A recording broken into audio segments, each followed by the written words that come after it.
नमस्कार बंधुरा होमकुक शर्मिष्ठाते आपनादेर सकलके अनेक अनेक स्वागत जानिए आज के चले एसेछि एक नतून रेसिपि निये। तो आज के करते चलेछि आमी चिड़ेर पोलाव। तो आमार तो कालके सोमवार आछे जानो, तो सोमवारे निरामिषेर जोन्नो चिड़ेर पोलावटा करछि। तो चले आसुन बंधुरा चिड़ेर पोलावटा शुरू करे नेওয়া যাক। আর আপনাদের কাছে অনুরোধ রইল রেসিপিটা প্রথম থেকে শেষ পর্যন্ত দেখে নেওয়ার জন্য।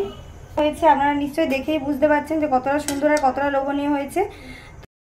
আজকে করছি চিড়ার পোলাও, যার জন্য প্রথমে দেখো এই চিড়া নিয়ে নিয়েছি। এগুলো কিন্তু ঢেকিতে গোটা চিড়া।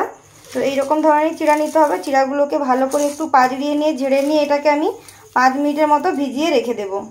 চিড়াটা আগে থেকে ভিজিয়ে রেখেছিলাম, দেখিয়েছিলাম। চিড়াটা মোটামুটি ভিজে গিয়েছে। আর এখানে দেখুন আলুগুলো এরকম করে কুচিয়ে নিয়েছি আর গাজরগুলোকে এরকম গোট গোট করে কুচিয়ে নিয়েছি। যেহেতু চিড়াগুলো ছোট ছোট, এবার নুন হলুদ মাখিয়ে নেব, মাখিয়ে এগুলো ভেজে নেব। কাজু বাদাম আর কিশমিশ, আর এখানে নিয়েছি দেখুন ঘি। তো ঘি দিয়ে এটা বানাবো। আর নিয়েছি দেখুন এখানে কিছু গরম মশলা নিয়েছি, আর নিয়েছি জিরে, নুন, হলুদ, লঙ্কা। এবার এগুলো সব দিয়ে আগে মাখিয়ে নেব, নিয়ে করব।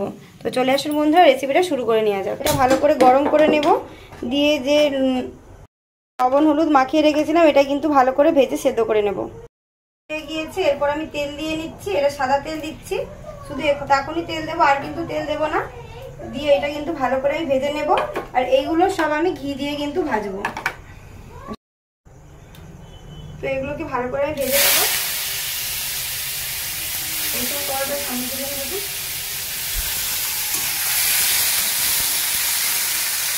একটা পাত্রের মধ্যে আমি তুলে নেব।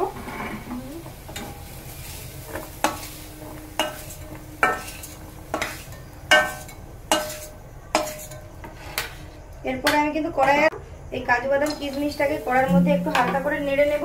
ওই যে ঘিটা নিয়ে এসেছিলাম, তো সেই ঘিটা একটু সামান্য পরিমাণে দিয়ে এটা কিন্তু নেড়ে নেব। এটা করতে কিন্তু একদমই অল্প সময় লাগবে, খুব অল্প উপকরণে বাড়িতে থাকা সামান্য কিছু উপকরণ দিয়ে আপনারা কিন্তু করে নিতে পারবেন। খেতে কিন্তু অসাধারণ সুন্দর হয়। তো বেবিদেরকে আপনারা কিন্তু এরকম করে কিন্তু খাওয়াতে পারেন। খুবই উপকারী একটা খাবার, মানে যেহেতু এটা চালের জিনিস তাই বলছি। তো এরপর এটা কিন্তু আমি তুলে নিচ্ছি। এবার এর মধ্যে দিয়ে দেবো আমি এই যে গরম মশলা নিয়েছিলাম, এর মধ্যে দিয়ে দিচ্ছি আমি একটু জিরে, আর দিয়েছি একটা শুকনো লঙ্কা, আর দিচ্ছি এই যে স্টার যেগুলো গরম মশলা হয় স্টার ফুল, এটা দিয়ে নিচ্ছি। দিয়ে একটু হালকা করে নেড়ে নেব। এরপর দেখুন এই চিড়েগুলো যে ছিল, এই চিড়েগুলো কিন্তু এর মধ্যে কিন্তু দিয়ে দিচ্ছি। দিয়ে এবার চিড়েগুলো আমি ভালো করে নেড়ে নেব। আর এই সময় দিয়ে দেব আমি পরিমাণ মতো একটু লবণ,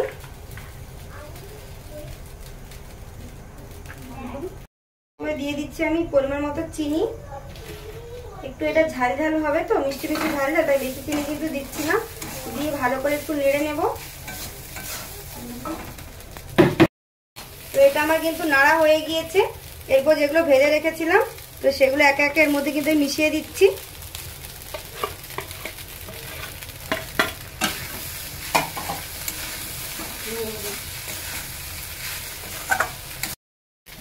হচ্ছে লুবো আমি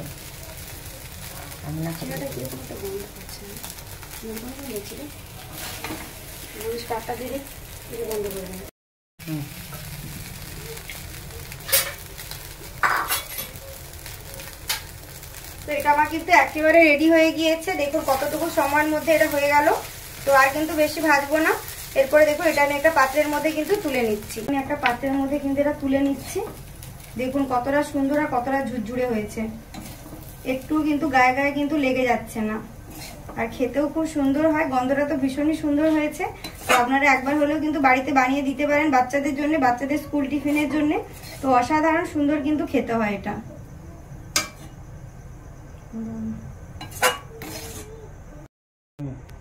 দেখুন কতটা সুন্দর আর কতটা লোভনীয় হয়েছে। আপনারা নিশ্চয়ই দেখেই বুঝতে পারছেন যে কতটা সুন্দর আর কতটা লোভনীয় হয়েছে। তো অবশ্যই অসাধারণ সুন্দর খেতে হয়েছে বন্ধুরা। আপনারা কিন্তু অবশ্যই বাড়িতে বানিয়ে দিতে পারেন, ছোট বড় সবারই ভীষণ ভালো লাগবে। তো আজকে আমার এই রেসিপিটা কেমন লেগেছে আমাকে অবশ্যই কমেন্ট বক্সে কমেন্ট করে জানাবেন। যদি ভালো লেগে থাকে তাহলে একটা লাইক করে দেবেন। অবশ্যই চ্যানেলটাকে যদি আপনারা নতুন হয়ে থাকেন চ্যানেলটাতে সাবস্ক্রাইব করে দেবেন, আর পাশে থাকা বেল আইকনটাও ক্লিক করে রাখবেন, যাতে করে নতুন নতুন ভিডিও আপলোড আপনারা সবার আগে পেয়ে যেতে পারেন। তো আমার এই রেসিপিটা প্রথম থেকে শেষ অবধি দেখার জন্য আপনাদের সকলকে অনেক অনেক ধন্যবাদ বন্ধুরা। তো সবাই ভালো থাকবেন, সুস্থ থাকবেন। ধন্যবাদ। কেমন হয়েছে খেতে? খুব সুন্দর হয়েছে। বাবা করছি ভালো খেতে পারবে বাচ্চারা।